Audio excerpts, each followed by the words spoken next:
देश मेरे तेरी शान पे सदके, कोई धन है क्या तेरी धूल से बढ़ के। तेरी धूप से रोशन, तेरी हवा पे जिंदा, तू बाग है मेरा, मैं तेरा परिंदा। है अर्ज़ ये दीवाने की, जहाँ बोर सुहानी देखी, एक रोज वही मेरी शाम हो। कभी याद करे जो जमाना, माटी पे मर मिट जाना, जिक्र में शामिल मेरा नाम हो। ओ देश मेरे तेरी शान पे सदके, कोई धन है क्या तेरी धूल से बढ़ के। तेरी धूप से रोशन, तेरी हवा पे जिंदा, तू बाग है मेरा, मैं तेरा परिंदा।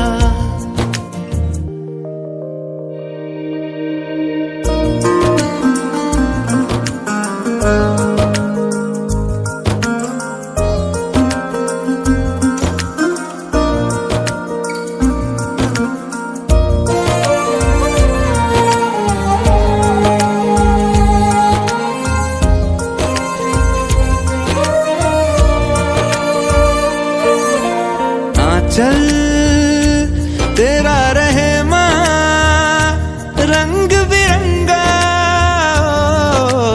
ऊंचा आसमां से वो तेरा तिरंगा।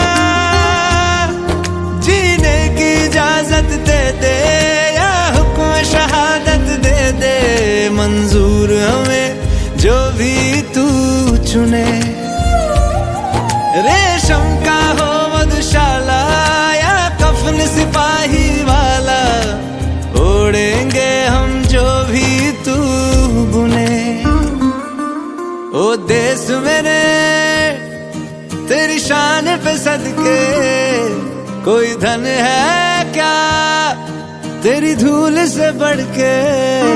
तेरी धूप से रोशन, तेरी हवा पे जिंदा, तू बाग है मेरा, मैं तेरा परिंदा।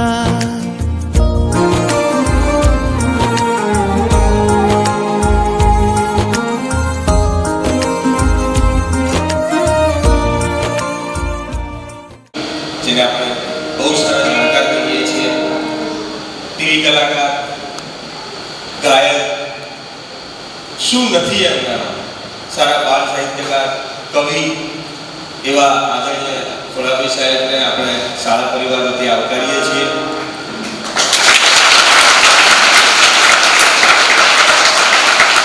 અને આ 2019માં જ્યારે હું આચાર્ય તરીકે આવ્યો ત્યારે સૌથી પહેલા આશીર્વાદ સાહેબે આપેલા, અને મારા મિત્રના નાતે, બહુ અંગત સંબંધોના નાતે સાહેબે અહીંયા સરસ મજાનો ભોયનો કાર્યક્રમ કરેલો, અને એક સારા શ્રી ગણેશ કર્યા, ગણેશ બેસાડ્યા, અને એ ગણપતિના શુભ આશીર્વાદ આજે આપણને પ્રાપ્ત થાય છે। આપણે સરસ પ્રગતિ કરી શકાય છીએ।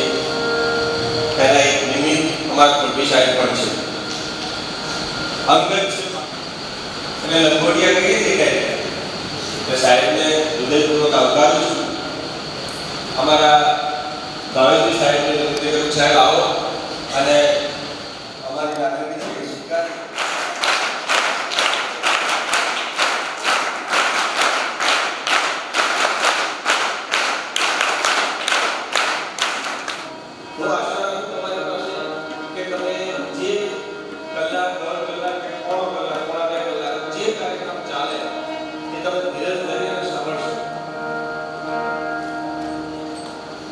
આનંદ સાથે તમને એવું લાગે કે સારું વિચાર હોવો જોઈએ। ભવિષ્યમાં આશા રાખું કે આવો કાર્યક્રમ બીજી વખતે થાય ને તમે અહીંયા હો। મેં ઘણા બધાને કહ્યું કે આવજો, પણ કોઈ ના આવી શકે। આજે એક તક મળી છે એને ઝડપી લેજો। હવે વિશેષ સમય ન લેતા સાહેબને આપણે સોંપીએ છીએ। સાહેબ આ કાર્યક્રમ અમે સોંપીએ છીએ। તમારે મને શાળાના આભાર। જય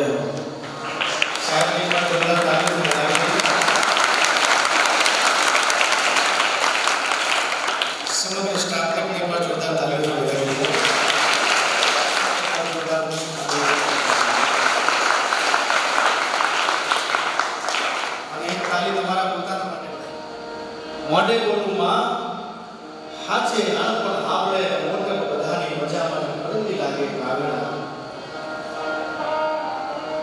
જે આતિથ્ય ભાવ છે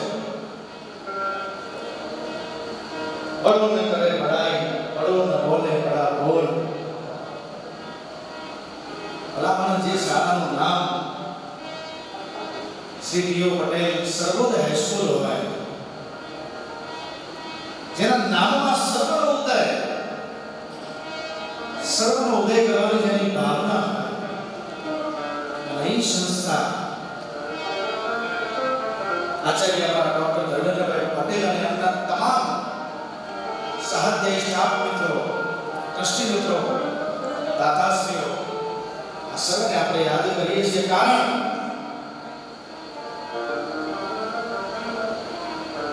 जननी जन तो भक्त जन का दाता का शूर नहितर रहजे वाजनी तारा मत गुमाविश लोग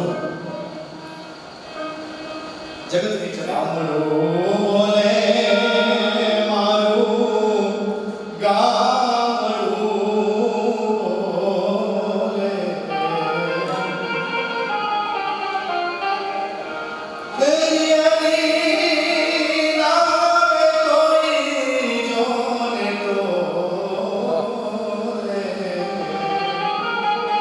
तेरी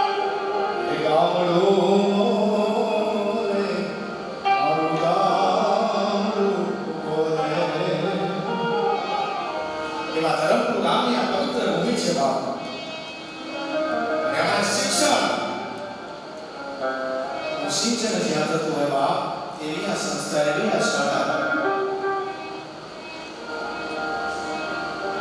वक्रतुंड महाकाय सूर्यकोटि समप्रभ निर्विघ्नं कुरु मे देव सर्वकार्य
હનુમાન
સ્વરૂપ આપ તારો પ્રકાશ જાડેજા ધર્મ તારો સંભાળ તારી નાવડીને ડૂબાવે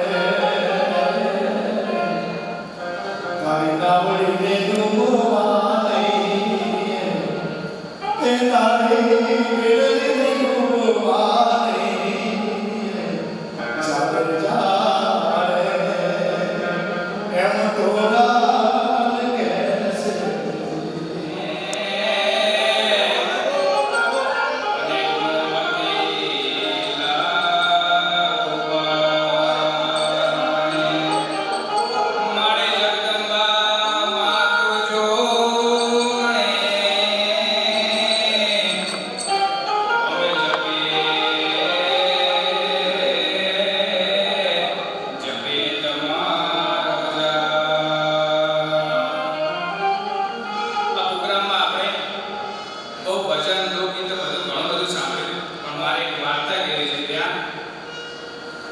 અખિલ બ્રહ્માંડમાં એક તું શ્રી હરિ જુજવે રૂપે અનંત ભાષે તત્વમાં તેજ તું દેહમાં દિલ તું શૂન્યમાં શબ્દ થઈ વસે પવન તું પાણી તું ચરણ તું ભૂધરા તું પર્યાવરણ તું આમ બધું જ ભગવાન છે ભગવાન કણ કણમાં વસેલો છે સાહેબ ત્યારે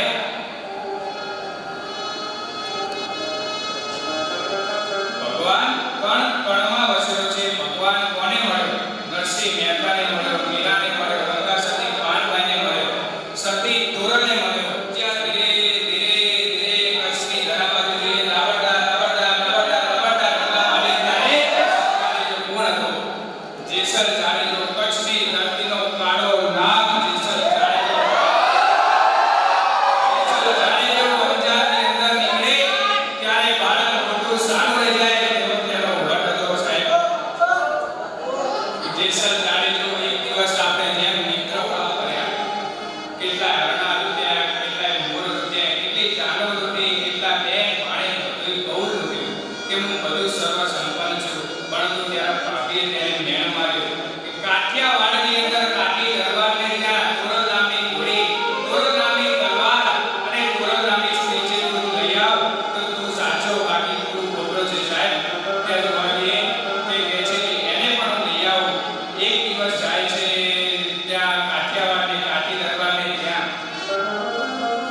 કાઠિયાવાડમાં કાઠી દરબારને ત્યાં સતી તોરલને ત્યાં બધા ભજન કરતા ભજનનો નિયમ છે કે ત્યાં ભજન ચાલતા હોય ત્યાં પ્રસાદી વેચાય પરંતુ ચોર જેસલ જાણીતો ચોરી કરવામાં મશહૂર જ્યાં ચોરી કરવા જાય ચોરી કરવાની પણ સાહેબ બીક હોય છે અરે વળે ને કે દુનિયામાં કરે કે બે ઘડી શણગાર મર્દનો સજીલો તો મજા આવે અને મજા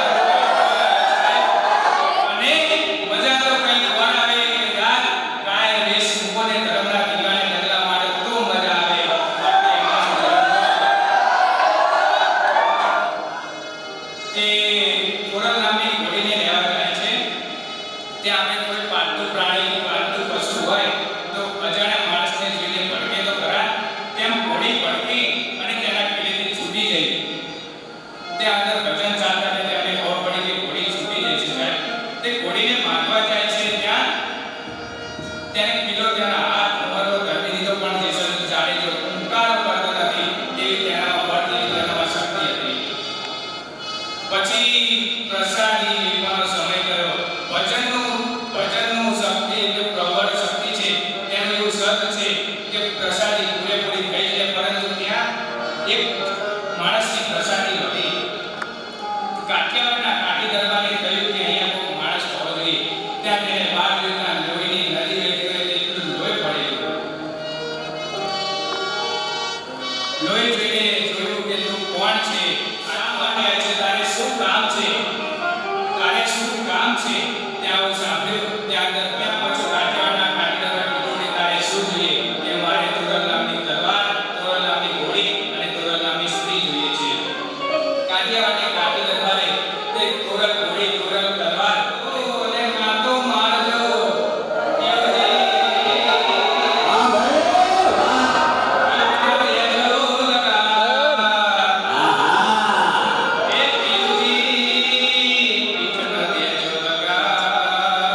શુભ અને લાભ બંને બુજાય.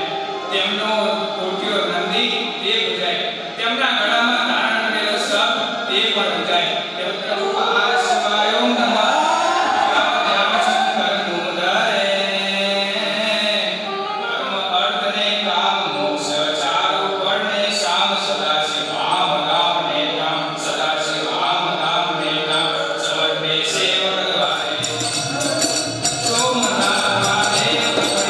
Thank you.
સૌપ્રથમ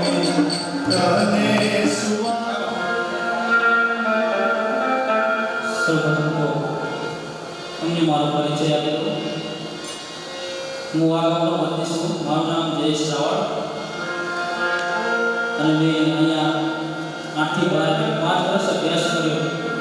અને જો આજે મને મળી હોય તો આ સ્કૂલ દ્વારા અને એના દ્વારા પછી મળી છે.